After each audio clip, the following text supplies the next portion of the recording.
skeptic. Look, I want people to be objective. And I think there's a lot of things you should be skeptical of. I think you should look at things from a hardline science perspective. You should Absolutely. be objective.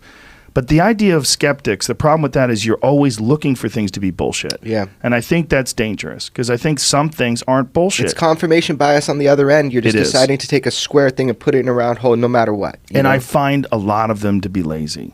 Yeah. A lot of them to be lazy thinkers. Sure. Because they're always putting it into that box instead of going, Instead of just separating their ego, they're playing a game. And the game is calling bullshit. I want to call bullshit, and I'm going to line up all these reasons why it's bullshit, and I'm going to ignore anything that might be contrary to that definition. Yeah, that does happen. Every time I'm thinking I'm going to catch him in something, all along this process, I found Dr. Krangle. He came forward and said, I was in security briefings with Bob Lazar, the physicist at Los Alamos. He went on the record with me. Now, the other people I talked with, why won't they go on the record with me? Because they're still working there. So that's the difference, right? What can the public have, right? Or even if they're not working there, they want to live their lives. Why? I mean, obviously, people have seen what's happened to you. Mike Thigpen, after 30 years. Yeah, really. I found him. If you look at all the information on, concerning my accounts, that's verifiable. It can't possibly be a bullshit story anymore. It's really way past that point. Yeah. I mean, that was Mike Thigpen is. I mean, how could I possibly know? So Mike Thigpen was the guy that did the security clearances to go to the base. One of the guys that was. And this used. is the guy that you worked with. He said he did.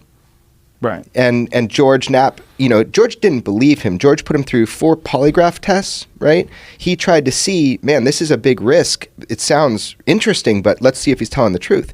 One of the things was, Bob said there was a guy named Mike Thigpen. He did security clearances for the base, and that's a weird name. It's a very specific. For 30 years, George found this guy in this weird department that he didn't even know it was Mike Thigpen.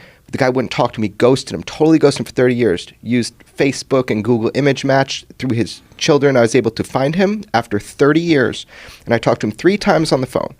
He lives on the East Coast. He almost went on camera with me. Confirmed that he did security clearances for the base in 1989, confirmed he remembers Bob Lazar, and what you don't know is there's a handwritten note that a friend of yours has from Mike. What? I know, I'm going to give it to you later. But that is real. That is actual. So a handwritten note that says what? This is new to me. So when they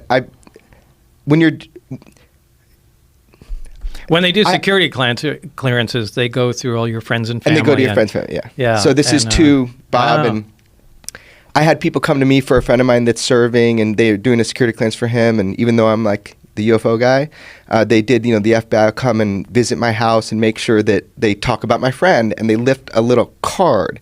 And when my wife told them to get away, because she didn't know who they were, they left a little card. It's super cute now. Back then it was a handwritten note, and his friend has it for him that you haven't seen in oh my God, 2 decades. Shit. So if you're listening, how come you're telling me this now? I don't know why I'm telling you. What is this card? It's just a little handwritten note with Mike Thigpen's signature. I mean, a card like a postcard. Like a piece of paper that he left on the door saying when Bob gets back or whatever it says on it. So it's just another little funny thing. I found the guy. He does the security clearances. He admitted to me he did it, and he admitted to me he was dodging George Knapp because when George said his name on the news, he dropped his fork into his steak or into his potatoes or whatever, and he's looking at his wife. He was in trouble. His name's never supposed to be out there like this. Just a security clearance guy. But you don't want national attention associated with anything Bob has to say. But anyway, this unique name Bob said for 30 years, and the guy ghosted George Knapp. George could prove he existed. He actually talked to me, man. He talked to me 3 times. He almost went on camera with me. It's just crazy. What happens after 30 years? You just get more info. Well, that's one of the reasons why when you and me and Jeremy and George Knapp had that conversation on the phone, I said, I think what we can do with this podcast is important. I really do. I think it's important for people to hear this from you in a very clear, just very concise way. And if you examine all the information that you've said today, if you look at all the things that the detractors have said, if you look at all of the new recent evidence that's coming out and all these really high-level people in the military and the government that are discussing this, it gives you far more credibility than you would have had in the 1980s when this came out. Fuck yes. You can't ignore his story just because you don't like it anymore. That's why I thought it was important that you come out and refresh the world's memory and let people know. And like I said, I don't want to say I'm a fan of yours, but I guess I'm a fan of yours. As a human being, I'm a fan of yours. But I've been following you for decades. I've been following the story for decades. I mean, no kidding.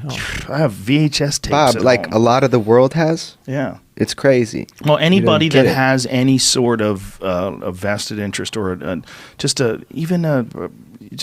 fascination with UFOs has followed your story because there's no one else. There's no one else that comes forward. There's some guy who said, I worked underground with the aliens. They shot my hand off. Like, there's a bunch of wacky dudes. They're underground. There's bases. They're shooting lasers through the Earth's crust and they move them at light speed. There's a lot of those guys. They seem schizophrenic. They seem crazy. They might even be disinformation agents. They might be people that are designed to muddy the waters, which for sure has happened. People are coming forward, though, now. It's amazing. And by doing this, what you're doing, you're providing an opportunity just for Bob to tell his story. Believe it or not, he can tell his story. It's amazing because more people will come forward now that are involved with these projects. They'll come forward to you, to me. They're coming forward. And so what you've done here is provide that opportunity if they need it.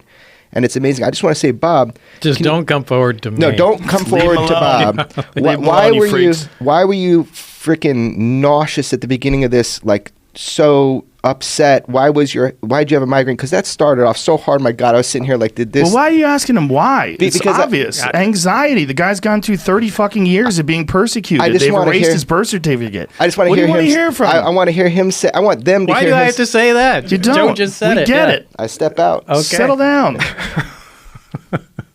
Yeah, I get it. It was hard for you to get him here, and I appreciate. It was hard for us. You did a lot more than me. What really annoys me are the people that think, you guys just came up with the story to make a bunch of money or get a bunch of, attention. And that's a good point. So please explain that. First of all, I don't get any money out of this at all. And I didn't even let you guys buy plane tickets for me to come out here or anything. I mean, anytime, like when Jeremy previewed, I guess, the movie up in Michigan.